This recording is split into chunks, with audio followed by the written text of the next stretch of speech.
Welcome to Recently Logged, where we watched another Martin Scorsese movie.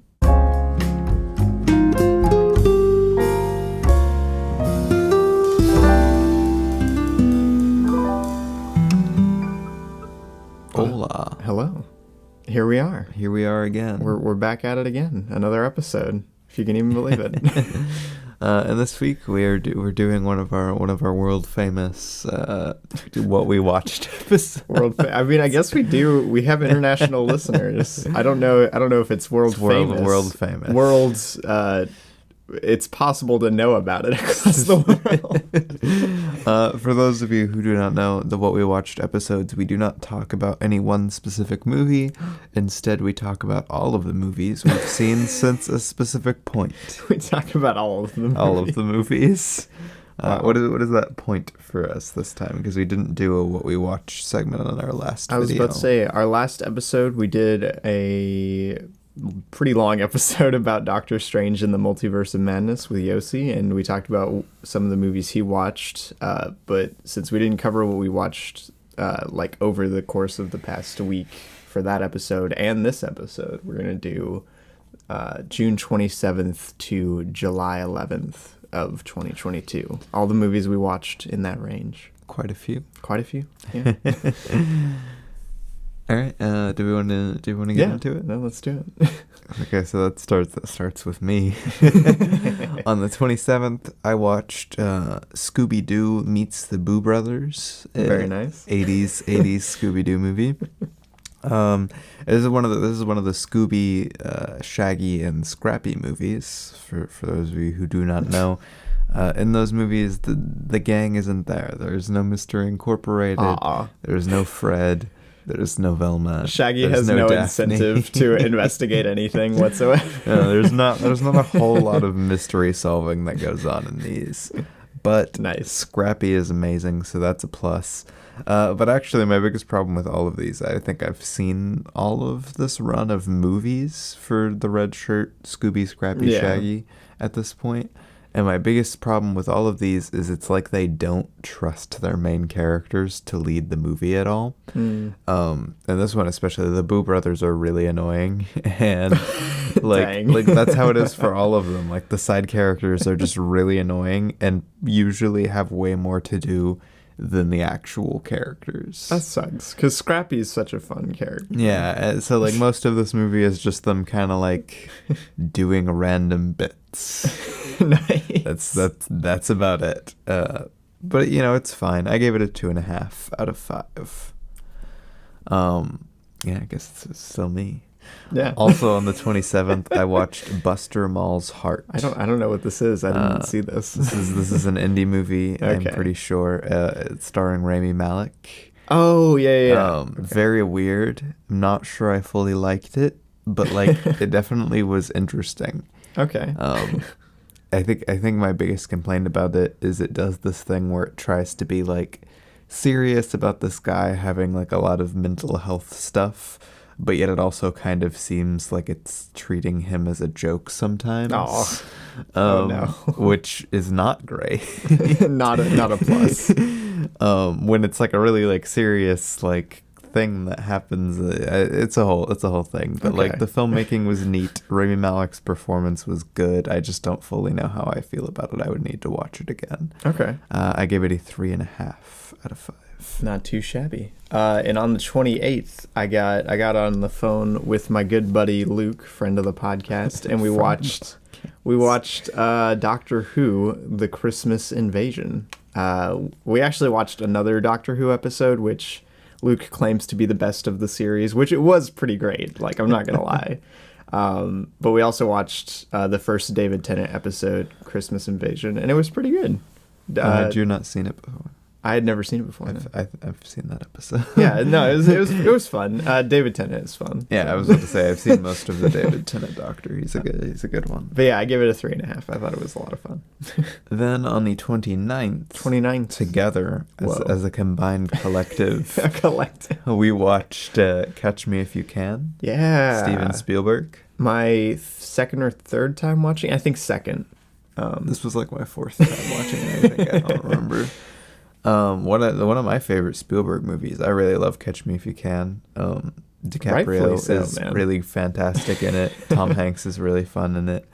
This might be my favorite Tom Hanks role. The movie looks outstanding. I think I commented on how much it honestly, I don't know how they pull it off, but in a lot of instances it actually looks like a 60s movie. Right. Which is kind of crazy. Yeah, no, stylistically it's great. The cinematography is some of my favorite in a Spielberg movie. Tom Hanks is great. It's great. It's a great movie. Very, very cool movie. Yeah. I don't really have too much to say about it. You know, even like every time I've watched it, I've kind of been like, wow, that's great. And then like, yeah, I don't know. There's nothing particularly of note, which is why it's not like, I mean, besides like I was about that's a bad way dang, to put it. man. There is stuff to note, but it's all like just like that bar of like really, really good all the way around. Yeah. So nothing really stands out. Okay, that's fair, I guess. I think the biggest standout for me is DiCaprio's performance. Yeah. I think I really admire it from the perspective of a like real event being adapted into a movie, because this is one of the best instances I've seen of that. Maybe the best. Probably the best, man. What's another instance of like a real story being this good? Exactly. But yeah, no, this I think is the best case scenario of doing something like that. And I don't know. I think it works really well thematically, and technically it's really great. But I gave it a 5 out of 5. I thought crazy it was story. Right. I gave it a 4.5 out of 5, which is funny because categorically I like it more than Robbie. Right. Yeah, I was about to say, in the past, Micah has sung its praises much more than I have, but it clicked for me a lot on the second time around. Then also on the 29th, we watched Annabelle. The Conjuring prequel. Ayo. Never seen The Conjuring, but Annabelle was, it was pretty good. It was fine. It was unfortunately about what I was expecting with it, where it was just kind of like completely dry, but like not terrible. Yeah. Yeah. No, that's a good way of putting it. I think it is pretty good, but it's not great. I don't know how to describe Annabelle, because I agree with what you say with like it's really super dry and kind of generic and everything. Like, there's nothing really that stands out. I don't know. The performances, none of the characters. Maybe I just like the tropes that are here enough that it kept me entertained. You gave this a pretty generous rating. I don't think I've seen somebody give Annabelle that high of a rating. That's funny. But yeah, I gave it a 3.5. I thought it was fun. I gave it a 2.5. I thought it was fun. I liked the ideas that it had going. I liked a lot of the sequences in it. I thought it was fun. I don't even think it used its horror sequences that well. You know, like that was actually something that disappointed me, that its horror sequences just like were fine. No, I just wish it had made Annabelle more of an antagonistic force in the actual movie, like rather than just like vague horror stuff. And but other than that, I thought it was pretty fun. So, but yeah, no, 3.5, pretty solid, but not like great, And it's you. Oh yeah, and then on the 29th, I was waiting for you to say your rating. I already said. Okay. On the 29th, I watched Castaway for the first time. I don't know how many Robert Zemeckis film, maybe 4th or 5th. I was about to say probably 4th. Yeah, but it was really good. It might be my new favorite of his, maybe barring Back to the Future. I don't know. But Castaway, very good. Tom Hanks is very good in it, and Micah should watch it sometime. It's a very good movie. I gave it a 4.5.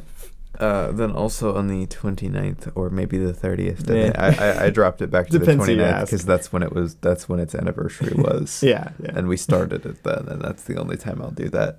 But we watched Ratatouille on its anniversary, one of my favorite films ever. Yeah. It's very, very good. It's a good movie. One of the best animated movies out there. I really I love it. I love it so much. I love watching it so much. I said it was one of the best animated movies of my lifetime. It's hilarious. I would stand by that. It's beautiful. I don't know. It's a great movie. Great movie. Gotta love it. I gave it a 5 out of 5. I also gave it a 5 out of 5. Great stuff. Then on the 30th, I watched A Cat in Paris, a French animated film about a cat in Paris. The cat went to Paris. Which is really, it's a really fun movie. It's very French in its comedy. Like, just like, I've only seen like 3 French movies, all like French animated movies. I should say. I've seen more live action, but yeah, French animated movies, and they're all like shockingly similar in their comedy taste. They're very funny, Mike. But I guess that's also, you could say the same for like American animated movies. Mm-hmm. But I just think it's interesting. But the animation was beautiful. That was definitely a highlight of the movie. Yes. The story was fun and sweet and not too complicated. It's a pretty short movie. Nice. And it's actually surprising how much they pack into like a 90-minute runtime or something. Actually, it might be shorter than that.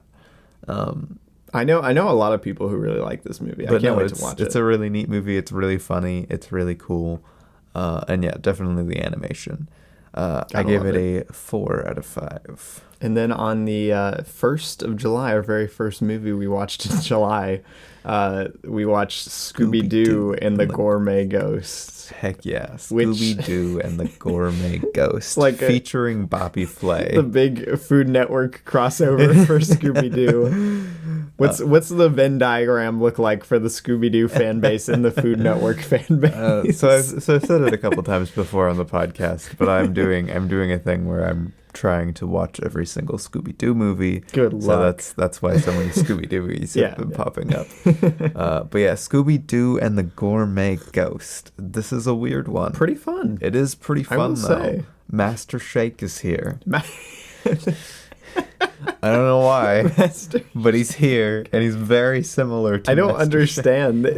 They hired this guy to be in the movie, and then he's literally just doing his Master Shake bit for the whole movie. Like, like literally you could animate Master Shake over his character, and it would be like the same. It would work like 90% of the time. It's weird. Wait, it's really funny. It is a funny movie. I do to not get hiccups here. Micah, don't get the hiccups on the pod. But Gourmet Ghost, I thought it was really funny and used its Food Network crossover premise surprisingly well. I was going to say there's several Scooby-Doo crossovers. I don't understand why. even if it's not like a full-on like quote-unquote crossover, they don't use their premise especially well. And this is not my favorite use. I don't know. I don't like the automated kitchen thing. That's weird.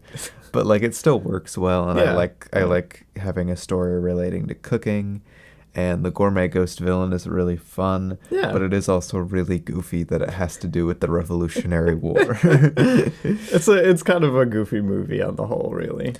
I gave it a 3 out of 5. I gave it a 4 out of 5. Robbie likes Scooby more than me. Apparently. You know what else I gave a 4 out of 5, Micah? What? The 2019 film Weathering with You, which we also watched on the 1st. Whoa, I gave that a 3.5. There you go. I think Weathering with You is a very interesting movie. The animation is beautiful. But having seen several anime movies like this, at this point, having seen several anime movies, I do really specifically this. I do really feel like a lot of the complaints about this are pretty valid. Of the fact that it gets kind of caught up with its own tropes and kind of self-serious, and yet doesn't really do much with its own like kind of big themes. That's fair. Yeah, I do wish it kind of had gone a little deeper into some of the stuff that it presents, but because it presents a lot, and they also kind of like do a big thing at the end that had major ramifications for the world. But it's fine. I was about to say that's honestly one of the things that bothers me the most about this is like it's kind of, I don't know, the thing it says about, you know, climate change and everything and how it affects people, but like I don't know, it's kind of an odd movie. No, because see, again, and that's where a lot of people I've seen, and I agree with this complaint. Is especially coming from, again, the director of Your Name, who kind of like popularized a ton of these tropes in these movies. Like he presents all of these bigger ideas. He's going bigger and bolder and more intense, and there's like there's a lot of pretty like mature themes in this movie. Yeah, absolutely. And it kind of mostly drops like the idea of most of them in just favor of another quirky guy meets powerful girl and they run off together. Quirky guy meets powerful girl. Nice. That's his shtick. Me and who. No. But no, like it kind of drops everything for its childlike romance. Yeah, which, no, it does. It's fine. And like the romance is really sweet. I like the characters a lot. Yeah. It leaves a little to be desired. But yeah. I gave it a 4 out of 5. Still cool movie. Still enjoyable. I'm just saying that's what I could definitely feel. I would be very proud if I made something like this. No, and I agree. Like, and again, the animation is beautiful. Yeah. I gave it again a 3.5. There you go. And on the same day, we also watched Drew Barrymore's directorial feature film Whip It. Who knew Drew Barrymore directed a movie? Who knew? And who knew it was good? Who knew? A very weird movie. Yeah. I don't know. It's fun. It's fun. Yeah. There's not much else to say. I don't have too much to say about it. Roller derby stuff is cool. I mean, it's a very generic coming of age movie. Yeah, like paint by the numbers, like coming of age. It's a 2000s coming of age movie directed by Drew Barrymore. But it's fun. And that's pretty much all you need to know. Kristen Wiig is here. What is Kristen Wiig doing here? Drew Barrymore is beating people up on screen. That's good. That's a net good. It's a fun movie, you know. Not too much of note. Yeah. For me. But I also gave it a 4 out of 5. I gave it a 3.5. All right, fair enough.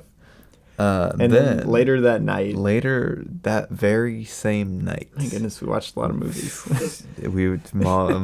Okay, so I was sick and I got my mom sick. Oh, man. And when we're both sick and we're not doing anything in particular, we end up just like watching a ton of movies. I mean, I'm not complaining, but yeah, that night we watched Annihilation, very first time. Alex Garland. You know, we'd seen, and you know, we did a whole episode on Sunshine, which he did not direct, but he did write. And I was very much looking forward to watching something else that he had like worked on, which obviously he directed this one. So. Yeah. This was our first Alex Garland like direction. Yeah. Very interesting film. Very right. I don't know. I have a lot of complaints with it, but it ends up working better than than most of my complaints would like. Like, I don't know. It's a very fun, very cool, very interesting movie to be in while you're watching. Yeah, absolutely. Yeah.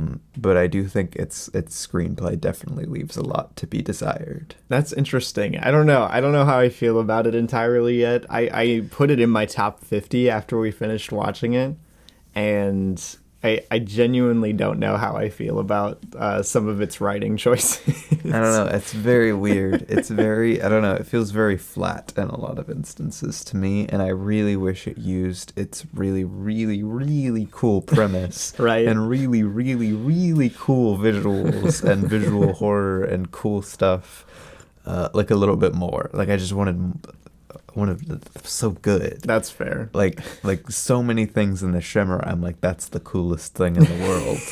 And it just doesn't give you enough thematically and emotionally, for me anyway, to actually like fully connect to anything in the Shimmer and anything that's going on, which made me sad. I could see that. Because it's cool. I really adored it, and I don't know, I got a bunch out of it personally. I feel like this is one of the movies I could probably rewatch forever and just yes. It was very good. Yes. Like, don't get me wrong. I gave it a 4.5 out of 5. I was leaning 4 to 4.5 to be fair, but it's very good. I was about to say, I need to watch more Alex Garland stuff, because the way this man writes sci-fi is so cool. And I'm a little scared to watch something like Men, which is not as sci-fi based and more horror. I don't know how he's gonna do with something like that. I've heard it's pretty rough, unfortunately. Yeah. But yeah, no, Annihilation, I loved it. One of my new favorite films. The VFX. The VFX are amazing. Insane. It's one of the best looking few VFX movie I've ever seen. Yeah, it's one of the few modern sci-fi movies where I'm like, this is, it's a sci-fi movie, baby. I love it. But yeah, no, I give it a 5 if that wasn't apparent. Then on the second, I watched Disappearance at Clifton Hill. I don't know what that is. It's weird 2019 indie movie about a pathological liar. Oh. And yet they never really acknowledge that. Oh, no. Like they kind of do at the very end. But David Cronenberg. David Cronenberg. He is in the movie. Oh, he stars in the movie. He plays a character in the movie who runs a conspiracy theory podcast. What? And also dives for dead people. Oh my goodness. What? That is David Cronenberg. I don't know how I feel about that. Very weird. It's really the only interesting thing going on here because the story wasn't that interesting. The characters weren't that interesting. Fair Filmmaking was pretty just fine. Like it wasn't bad by any means, but like it just wasn't that interesting of a mystery or a story. David Cronenberg, though, he was actually surprisingly really fun in it. Good. I gave it a 3 out of 5. Wasn't that great though. Nice. Then also on the second, I watched First Reformed. First Reformed. Paul Schrader. Your first Paul Schrader film. Baby's first Paul Schrader. Baby's first Paul Schrader film. Scary thought. I mean, out of any Paul Schrader film, I guess it could be this one. Nice. It's pretty. Pretty baby appropriate. Like no, but better than most of his. Fair enough. Not watching the card counter with your child, I hope. Yeah, First Reformed. I'd heard great things about it, and I absolutely loved it. I've been doing like nothing but thinking about First Reformed since I watched it. Shifting into First Reformed mode. It looks beautiful. It's like kind of a beautifully brutal film to watch. The performances from Ethan Hawke and Amanda Seyfried are amazing and so much fun to watch. Its ideas, both like spiritually and religiously, extremely cool. Nice. It's environmental stuff, very fun. Environmental stuff, very fun. No, I just like that it plays with those themes. Yeah. It's very cool from a movie like this. Yeah. And like the filmmaking is just surprisingly, just like I don't know. Surprisingly, I've never seen a Paul Schrader film. I know he's a good writer, but like surprisingly, extremely cool, very up my alley in terms of filmmaking. And it just, I don't know, the movie very much hit home with me. Nice. And I'm looking forward to watching it, man. Probably what I would consider to be one of the best films that I've seen in a while. Oh, wow. I've seen a lot of good films. Is it better than Phantom Thread, Micah? It came out in 2017. Is it the movie of the year? I would say quality-wise, it is equal with Phantom Thread. Wow. Okay. Dang. I don't know. I don't know which one I would pick. I'd probably pick First Reformed. Wow. But quality-wise, I would say goodness. it is equal with Phantom Thread. I guess I need to watch First Reformed. Yeah. So I gave it a 5 out of 5, if you can imagine. And then on the same day. We watched more cinema. More cinema. Sonic the Hedgehog 2. Written by Paul Schrader. What would Paul Schrader's Sonic the Hedgehog 2 look like? We don't know. Which we demand to know. Oh man, that would be very interesting. Sonic 2 is an odd picture. 2, I think I liked it more than Sonic. I think I would agree with that.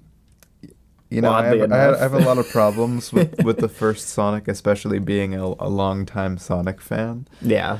And I feel like this hits so many more of like, I don't know. I think the first one struggles a lot being like a Sonic origin story, which I really didn't. Yeah. I didn't like that about it a lot. Was like, oh wow, Sonic origin story, and it's not even like actual Sonic origin story. Yeah. Because it's not like, oh, Sonic in like Sonic World. It is Sonic coming to human world origin story. We see baby Sonic briefly. Dude, I wanted more. But anyway, this movie kind of delivers on that wanting for more, and the fact that we have more of the Sonic side character repertoire, which is very good. Not to mention Eggman is in full form here, which is nice. Yeah, again, the first one suffers so much from being like a weird origin story. Yeah, no, it gets dragged down by being the first film of the franchise for sure. This one allows its characters to just be its characters. Jim Carrey's Eggman is amazing. He's so much fun. I don't know how I feel about Jim Carrey's Eggman. Dude, so many of the... I don't know why it's a reoccurring thing with his character in this movie, but like it'll be like doing like a slow motion something, and he'll slide into frame. Oh my goodness, and dude. it's beautiful. He does it so much. It's fun. It's fun for sure. I don't know what else to say about it, honestly. Knuckles wasn't my favorite in this. I was kind of sad about that. Yeah. I did not like this take on Knuckles' character, because like they did that whole kind of thing where he's kind of like at first it seems like, oh, he's just not adapt to the human world, but then he like, the way they have his character, especially towards the end, just seems like he's genuinely stupid. Right. Like that he just doesn't understand. And I'm like, dude, it's Knuckles. Knuckles is not... What are you talking about? Why Knuckles is he is not a acting big like dum-dum. this? He is not a big dum-dum. He believes his beliefs. He's very strong in protecting the emeralds. He sometimes plays at odds against Sonic.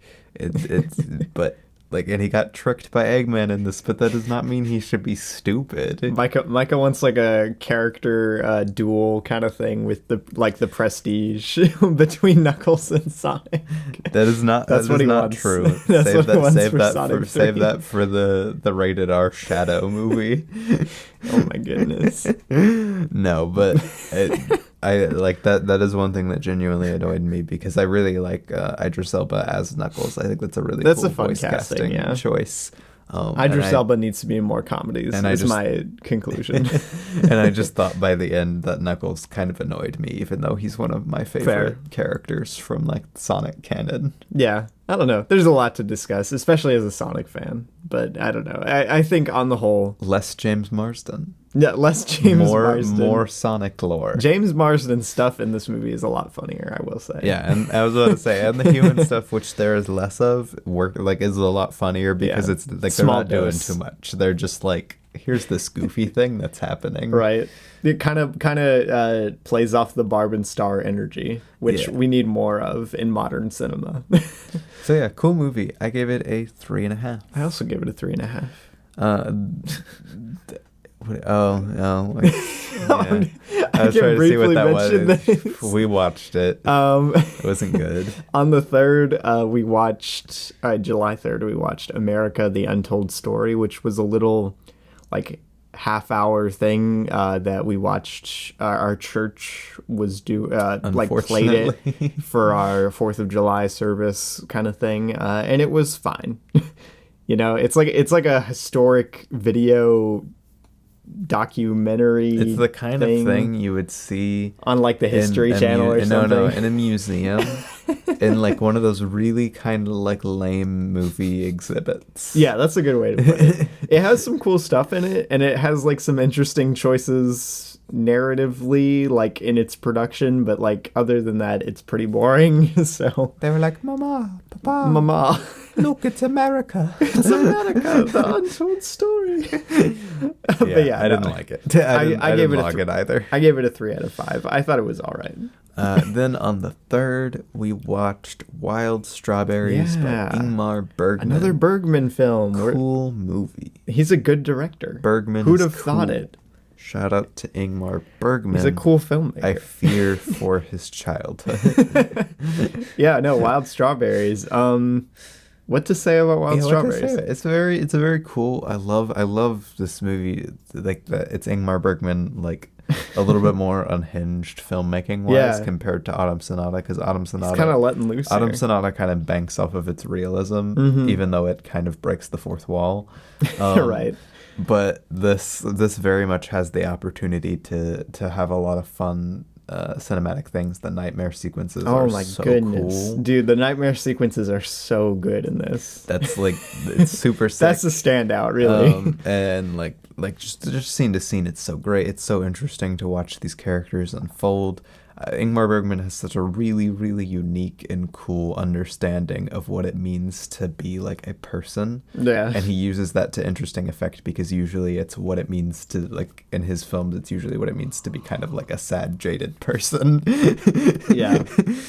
But no, Wild Strawberries, really fun character study. Funnier than I anticipated. Right? It's funny, and it's got kind of a hopeful ending. Yeah. And like it's cool. Like it's a much more uplifting, even though it's still like depressing Ingmar Bergman. Still film. depressing, but at least it's kind of happy. I don't know. Yeah, like it's cool. I really liked it. I gave it a 4.5 out of 5. I also gave it a 4.5 out of 5. Good stuff.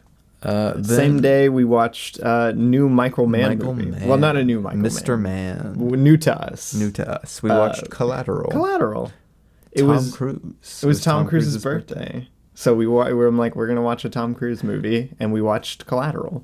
Shout out to Jamie Foxx and Tom Cruise in this. They're giving outstanding I performances. don't know. Maybe I just watched the wrong Jamie Foxx performances. Robbie, our introduction to Jamie Foxx in movies was Amazing Spider-Man 2. But like, I don't know. I always like dreaded whenever I saw Jamie Foxx come on screen, and now that I've seen Baby Driver and Collateral, I actually think he's pretty Dude, good. I love as an actor. I loved Jamie Foxx in this. Yeah. Like, what the heck? Michael Mann this is such a good movie. So is a very cool filmmaker. My first Michael Mann movie was Black Hat, Yeah. which is very good, but I wasn't like, it didn't fully work for me. It wasn't like my thing. Fair. I really loved it stylistically and was like, man, I'm sure if there was a better movie like this in the same stylistic and cinematic language, I would love it. There And you that go. was Collateral. And there, now you watch Collateral, and there it is. It's happened. I love the way it approaches its characters and its action. And Yeah. It looks beautiful, and it's really unique and fun. Oh my goodness, man! It's just such a good movie. Like, just such a solid movie, Right? It's like one of the best straight up thrillers I've seen in a while. Again, there's only one creative choice I don't like, and it's that one needle drop in the movie. I don't like it. It's very, very early, like very 2000s of it, and I want to murder it. I thought you were gonna say like Tom Cruise's gray hair or something. No, Tom Cruise's gray hair works great. I love his gray hair in It adds to the layer of psychopath. Yeah, no, I mean, you could talk about so much with Collateral. Like, there's so much going on thematically, and No, it's a very rich film. Yeah, It's a very cool rich film. movie. The performances are outstanding. The action is fantastic. It looks so good. Like the entire thing does takes look place amazing. in like LA at night, and it's just like it's a really cool movie to be in. if you've never seen Collateral before, it is definitely one I would recommend checking Indeed. out. It's a lot of fun. Yeah, I give it a 5 out of 5. I also give it a 5 out of 5. It's good. Michael Mann. Michael Mann. Then on the 4th, I watched Something Evil. What movie did you watch? It was one of Steven Spielberg's first movies ever. Amazing. I think it's really confusing because I saw one thing say that it was his first movie, but I've seen another thing say that Duel was his first movie, so I really don't know. Did they come out like the same year or something? I think they came out the same Oh, year. that's confusing. Oh, no. But this was a made-for-TV movie directed by Steven Spielberg. Nice. Horror movie, if you couldn't grab from the name, and I thought it was really funny because it's essentially like a PG like horror movie, and for some Nice. reason it followed the same kind of exact same story as like all like for years I was like searching for a good PG-13 horror movie, and they all followed the same plot, and this also follows that plot. Like it's literally Insidious, but like different. Nice. And unfortunately not as fun. Spielberg flavored Insidious. Like Spielberg is still coming off like with Spielberg talent here, but you could tell that it is not really like fully developed Spielberg, not really fully out there Spielberg. He's not really letting loose. Again, he didn't have as much creative control over this as something like Duel or Jaws. Yeah. This was kind of just more a thing that he made. Nice. But it was still really fun. There were some really cool instances of horror here. It's just really kind of weird and very TV. I gave it a 3 out of 5. There you go. A quick shout out to How to Haunt a House, goofy short from the 90s. It was fun. But also on the 4th, we watched what we advertised at the beginning of this episode, a new Martin Scorsese movie. Yeah. New to us, anyway. I mean, it's one of his newer it's films. new. Yeah, newer for sure. Shutter Island. Shutter Island. 2010. Surprisingly similar to Inception. I don't understand why. Shutter Island has kind of a bad rep in terms of Really? Scorsese movies. Like it's people really like it, but like in terms of like in the scope of his career, it's not seen as one of the better ones. I've seen a lot of people that like have said it's pretty like mid-high tier. Okay. Like not, but I don't know. Like I don't know, man. I enjoyed it maybe even more than something like Silence, which I think is like a masterpiece. I don't know. Paul Schrader has some questions. Apparently, Paul Schrader didn't like Silence that much. That's so funny, dude. And he made First Reformed instead. That was. Do your own thing, Paul Schrader. I don't care. I think this is probably one of like the most visually beautiful films I've ever seen. Goodness, man. The lighting is so good. The lighting is outstanding. The cinematography is great. And the cinematography are great. I think what really works for this movie so much for me is I really just love the vibe of the movie. Like there's really something about the atmosphere and the vibe of this movie that I'm like, yes. I was about to say all of like the ambient island sounds and like the score and everything. It's a very nice like atmosphere. Well, not nice, but it's very pleasant. I like not a pleasant take atmosphere. A stroll around Shutter Island. But it's a nice movie to just like sit in because you can just soak it in for a while. It's nice. It's a nice movie. I think the story was really fun. I think it's predictable. I know a lot of people were like, "Oh, it's so predictable. Oh, I can't believe Martin Scorsese would write a twist like that." I mean, it's based off of a book anyway. Yeah. But like, who cares that it's predictable? Yeah. It's still fun. It's still an interesting exploration of the character. I was about to say, even if you see it coming, like, but I don't know, that doesn't ruin it in my mind. I think that makes it, if anything, more interesting to watch because you can pick up on a lot of the smaller details here. But I don't know. It's a fun movie. I loved it. Performance, super cool. This is one of my favorite DiCaprio performances. Mark Ruffalo is really fun in this. Shout out to Mark Ruffalo. Micah, Mark Ruffalo does like the same thing in every movie. But I love it but sometimes. It's good. What about in Collateral, Robbie? He's not doing just the same thing in that one. He has a different haircut. He has a different haircut. Wow. I gave it a 5 out of 5. I also gave it a 5 out of 5. I loved it. Surprisingly emotional too. I wasn't expecting that. I watched Shutter Island emotional. And then on the 5th, I watched 3 Billboards Outside Ebbing, Missouri, which I'd been wanting to check out ever since the 2017 Oscars, which is a weird thing to say because I didn't really get into film until 2018. But I heard a lot about 3 Billboards back when it from who? I don't know. I just remember hearing a lot about it. I did not. I had not heard about it until the last couple years. But it was pretty good. I would say great, but I hesitate to call it that because there's a lot of things on a screenplay level that are kind of weird and almost bad. I don't know. But it's a very interesting film just on its own merits because it's a very domestic film in a lot of ways. It's very small and contained. Yeah. And it does a very good job of shifting your expectations and changing its stakes with almost every scene, which is very interesting and kind of hard to do. So it's a very interesting watch, and I really liked Frances McDormand in this. A lot of the performances are really great, actually. There's some really great scenes. It's occasionally very well directed. Wow. But I don't know. It never fully clicked for me, and I think I want to give it a rewatch sometime to see how I feel about it a second time around, because I didn't really like any of the stuff that they did with Sam Rockwell's character in this. But it was good. I liked it. I gave it a 4 out of 5. Yeah. And then on the 5th, I watched Stage Fright. Stage Fright. Old Hitchcock movie, very British, very theater-y, if that makes any sense. Theatrical, I guess that's a better word. Theatrical. About the theater. You can tell it's early Hitchcock. A lot of his earlier stuff has a very similar feel, but it still has his trademark mystery energy, which I very much like. And it was a lot of fun. Nice. Good stuff.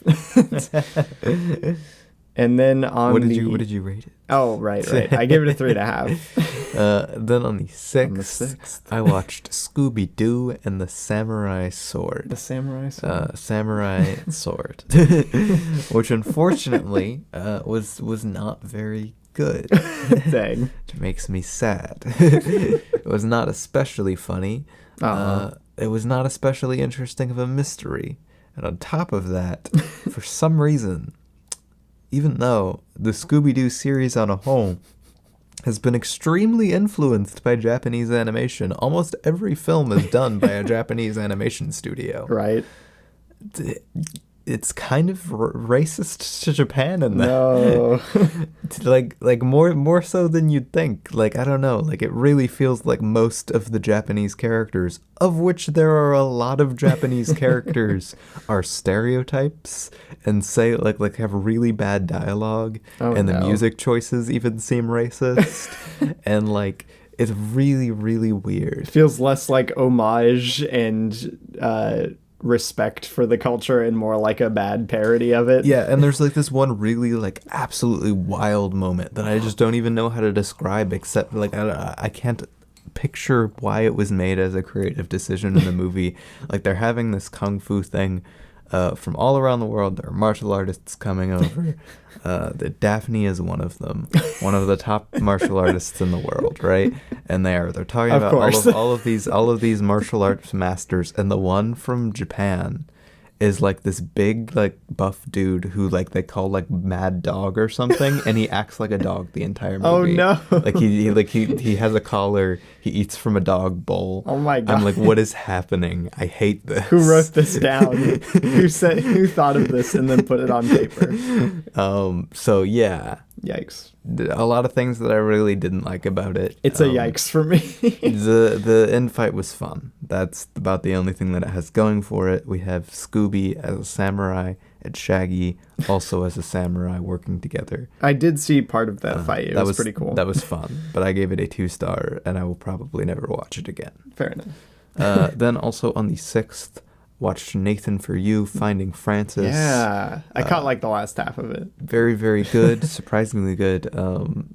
I mean, Nathan For You is really good, but like this was like I think this is a solid like step or 2 steps above the show, honestly. Yeah, no, like this was surprisingly thematically rich, surprisingly well paced and edited, a very interesting character study. Right. It's a really cool film. Very much would suggest it. It's such an interesting movie. I don't know. Especially if you like Nathan Fielder. Yeah, if you like Nathan Fielder. Yeah, I don't know. I really loved it through and through. Very interesting. I gave it a 4.5 out of 5. Nice. Also on the 6th. We watched Robert Rodriguez film we'd never seen before, Red 11. Basically his film school example movie. His film school for his kids movie. Exactly, yeah. Unfortunately, it probably would have been better to just show them El Mariachi. But yeah, Red 11. It was produced for like no money whatsoever. Yeah, which again was part of he wanted to make a film that would show like because he did a documentary about making the film docuseries.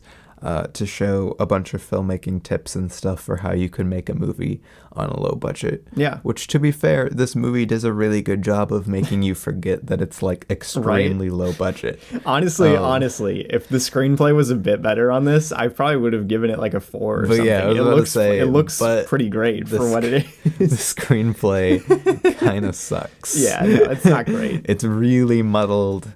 It really thematically doesn't make a whole lot of sense. It reeks of something that I would like try and write as a child, which makes sense. But like, I don't know. Like, it's really weird coming from even Robert Rodriguez, because even his kids' films, like the Spy Kids movies and stuff, feel like they have a better screenplay than this. Even Shorts feels like it has a bit more solid of a screenplay. At any rate, it feels like it has a stronger idea for a story, which is weird coming from this, because you'd think making this movie they'd come out with a strong story, but I honestly think just with something like this, and it kind of bothers me about it, it was much more focused on just like more being a technical like film to show to people than to actually have a solid story. But it makes me sad because I think it lost one of its biggest examples of why this could work, because you can pair budget filmmaking like this with an absolutely like outstanding story and it be one of like the best movies out there. I was about to say Brick is really a prime example of like Brick. something like this done well, where it has like a really great screenplay and it also makes great use of its small budget. To be fair, Brick still had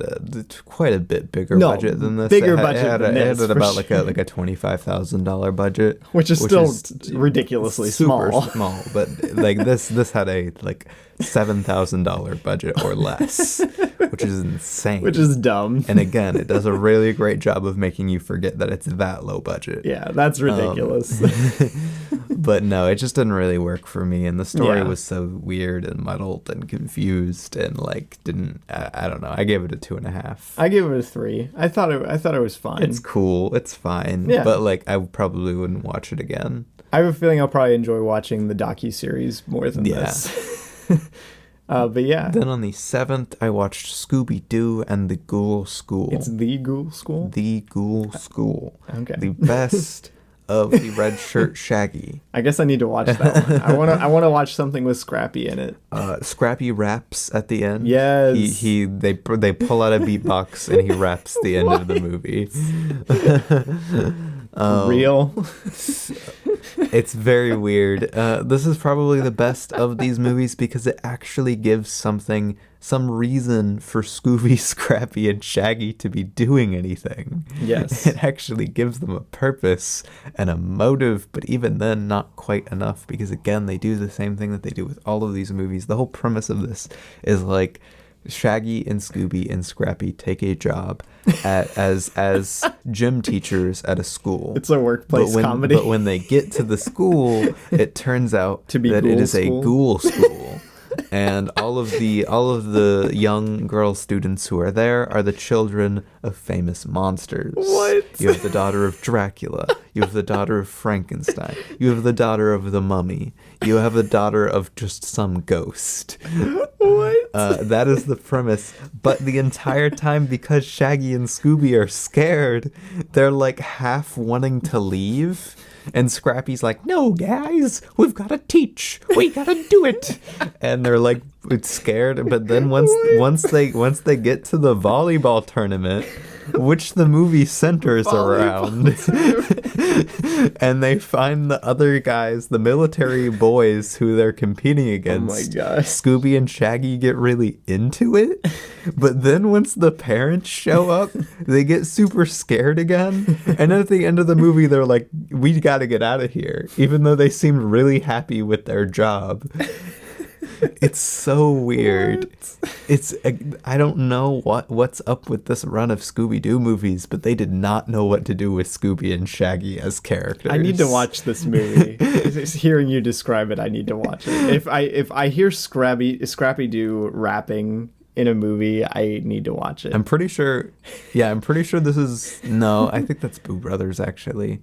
Because I was about to say, yeah, because Boo Brothers is the one where they were getting chased around. I was like, I think this is also the one where Scrappy does like... Well, no, I think it is this one, because again, he was weightlifting because they're going to be gym teachers.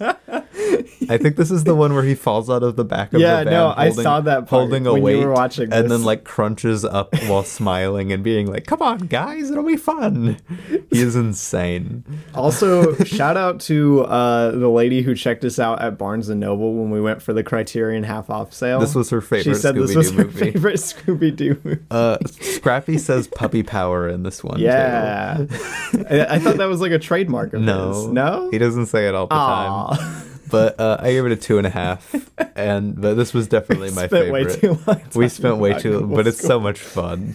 I love talking about Scooby-Doo movies. Also on the 7th, I watched Life, and see, I'll make up for it because Life is extremely boring and I have nothing to say about it. It is perfectly fine on all levels that make a movie fine. It's like The Meg, Mike. It is no, The Meg was bad. It is perfectly fine on all levels that make a movie fine, but it is extremely boring and doesn't do much with its themes. It's like that one movie with Toni Collette.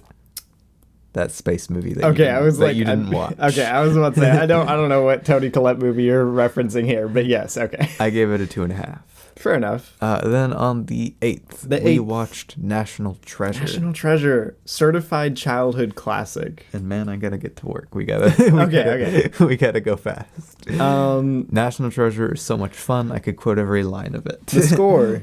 The score is really cool. I don't know. This shouldn't work, but it works so well. Very fun screenplay, and that's honestly the best thing about it. I think. I love people like talking about, because like so many people are like, man, this is such a weird little movie, but like it works so well. And Nicolas Cage is so much fun in this, and Riley is here. The whole cast is fun.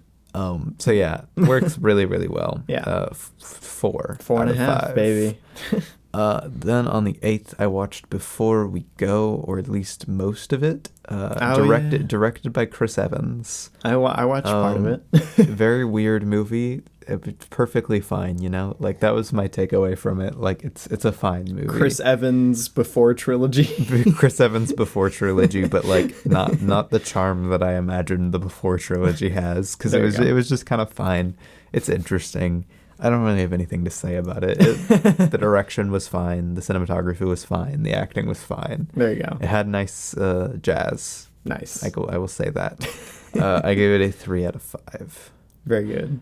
Then on the 9th, I watched Scooby-Doo, Mask of the Blue Falcon. Gotta love it. Which was better than I thought it would be. It was actually pretty darn fun. I think it used its concept really well, because instead of being a stupid superhero crossover movie, it took place at a comic convention in which the villain is using the superhero stuff as like source material, which is fun and cool. Fun and cool. There's a lot of fun stuff that happens. Unfortunately, this is like the worst movie for Velma. Aww. They did not know what to do with Velma at all in this movie. Not bad Velma. She sucks. I give it a 3 out of 5.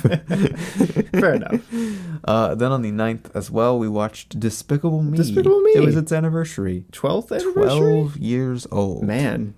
Crazy. Good movie. Somebody was born the same year as Despicable Me, and they are now 12. That's funny. Despicable Me is definitely the best of any of the Despicable Me movies that have come out. I was about to say, it is actually like funny, surprisingly good, like cinematic choices. There's inventive. Good lighting. I don't know why. Like I miss when the minions were like ugly and kind of weird and creepy. They look whacked out in this sometimes. They're so smooth. It's the teeth. They're so smooth in the modern ones though, and the lighting in their mouths works. And this one, they're just like creepy little pill guys that kind of their teeth are way too bright in this. They bend too much, like they wrinkle. It's weird, but it's great. That's better. Steve Carell, good in this. The minions actually work pretty well. It feels pretty fleshed out in what it's trying to do. Megamind is still better. Not to mention Jason Segel as Vector. Jason Segel as Vector is very top good. tier. Top tier. One of the best animated villains for sure. Yes. I gave it a 3.5. I also gave it a 3.5. Very good. Then also on the 9th, I watched Alvin and the Chipmunks. I had just watched this recently, but my mom had somehow never seen this. This was like the 3rd time I've watched it now. And it is fun. Absolutely. It's not very great, but it is so much fun. It's so stupid. We have Matthew Gray Gubler as Simon, and he is amazing. He says, always has been. He says, "You really need to pay your utility bill, Dave." And it's the greatest line delivery of all time. He sounds so genuinely concerned. The songs are so 2000s. It's funny. I have the soundtrack for this movie in my library. I think the concept of what happens in the movie is just so funny to me too. Like just the fact that the chipmunks are just like instantly accepted, and like they're just like singing chipmunks. Those will become a big hit. Honestly, people nowadays in today's world, we're jaded enough. No one would bat an eye if chipmunks started singing. I gave it a 2.5. Then also on the 9th that night, we watched The Adventures of Tintin. Yeah, first time watching it with our dad.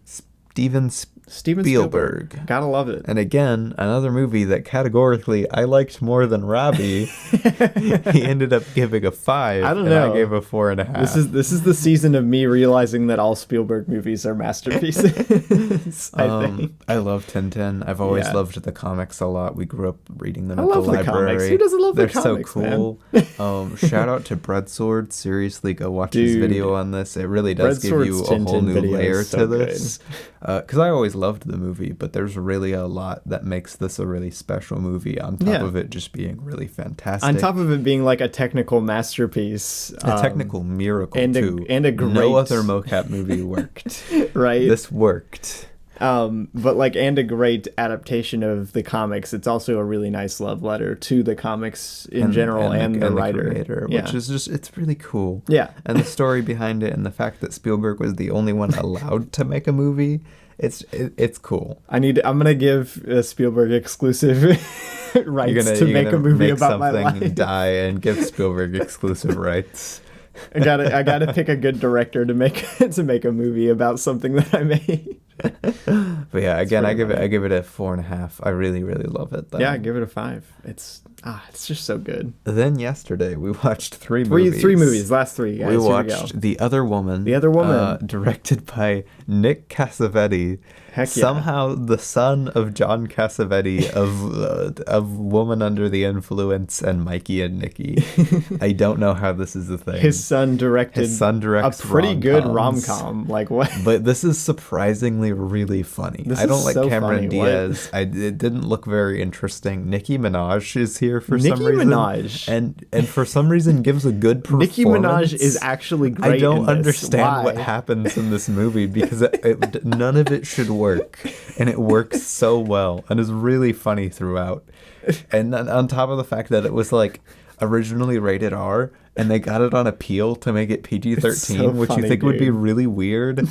But like, I don't know, man. It's the weirdest thing in the world. It's so weird, but it's very good. It's really funny. Yeah. And it's really fun and surprisingly well paced. I think it's got some bad pacing towards the end. No, the end is its weakest part, but I think its pacing is one of its strongest things. But dude, for the first half of the movie, this thing is going and does not stop. It's like back-to-back banger jokes. I love it.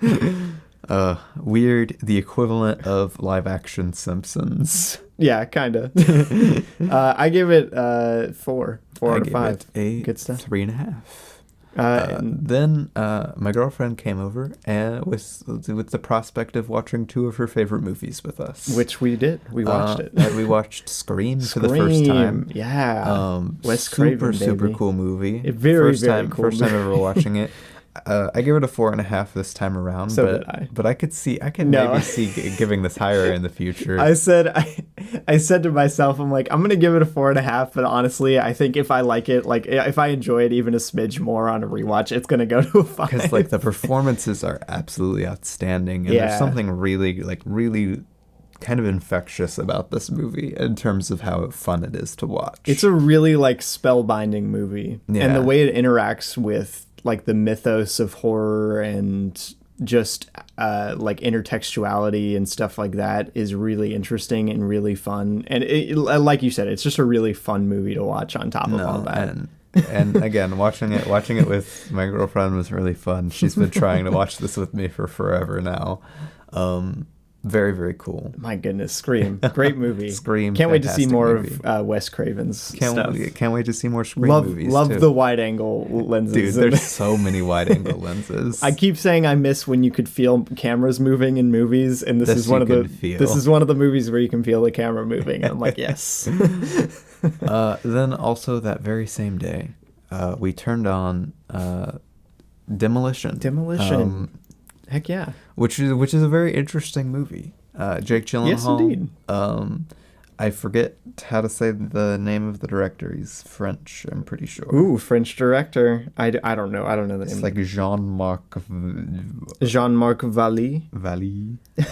Vallier. I don't know. Director of Sharp Objects and Big Little Lies and Dallas Buyers Club. Yes, if you've seen any of those. Those are more well known than this, I'm pretty sure. Yeah, no, they are. But it's a very weird movie, very odd, because I think it really kicks out of the gate with like some really fantastic filmmaking and really interesting concepts and premises and themes that it's playing around with. Yeah. But it definitely gets pretty sloppy as it goes on and a little full of itself. Yeah. It feels very like first year film student kind of screenplay. Like, I don't know. But I admire what it's trying to do. Sorry, Haley. I know you really like The Son, but like that was actually one of my like the mom and the son were actually some of my least favorite parts because I think that's when it started to just kind of feel like, oh wow, look at this like quirky family he ran into. It went from like a super like kind of cool like character study to like TV movie like over the course of the movie, right? Which is He's weird. like, oh, this super honest guy is getting him to not say the F word as much and reevaluating how much weed she smokes. and it's like, what? Yeah, exactly. Yeah, it kind of, I don't know, it kind of loses me because like it sets up a lot of the beginning of the movie in very personal stakes for the main character, and then it kind of loses that as the movie goes on. I don't know. Yeah, it's weird. It's an odd movie. I think those two are really where a lot of my problems in the screenplay come up because again, like you said, it kind of drops him as a personal character. Yeah, and ends up using him more as like a foil to mess with other people. Yeah, exactly. I don't know. It's a weird movie.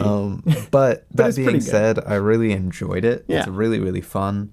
And I really, really enjoyed the character that Jake plays. I don't remember his name. I think it's Davis. It's Davis. You're right. And like it really connected to me on a personal level. Like I related to the character a lot, which is interesting. Scary thought. But no, it was just like it. I think it kind of like surprised me how much like the character caught me by surprise on how much I felt personally relating to it. But that's good art, I guess. Yeah, I guess. So I really enjoyed it still. I have some problems with it, but it is very good. I give it a 4 out of 5. I give it a 3.5 out of 5. It's still pretty good. Yeah, no, I liked very fun. And that is what we That's what we watched, baby. There's a lot of very good movies. A lot of good first watches. We hit up like a lot of good movies in that time.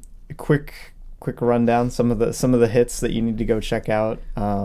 Castaway was very good. Annihilation. First Reformed. Wild Strawberries.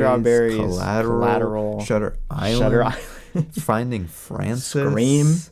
Scream. All great. Come on. Go watch a movie. Watch a good movie. That's my recommendation. Catch Me If You Can. Yes. Oh my goodness. Forget about it. Oh wait, if you've never seen Adventures of Tintin, that's top. Ratatouille. Oh my goodness. So many good movies. Go watch a Scooby-Doo movie too. Do it for me. Go watch Zombie Island. That's a go watch Zombie. That is a good movie. But anyway. Yeah, I gotta get ready for work. We'll catch you guys in the next one. Yeah. Thanks for listening. Bye.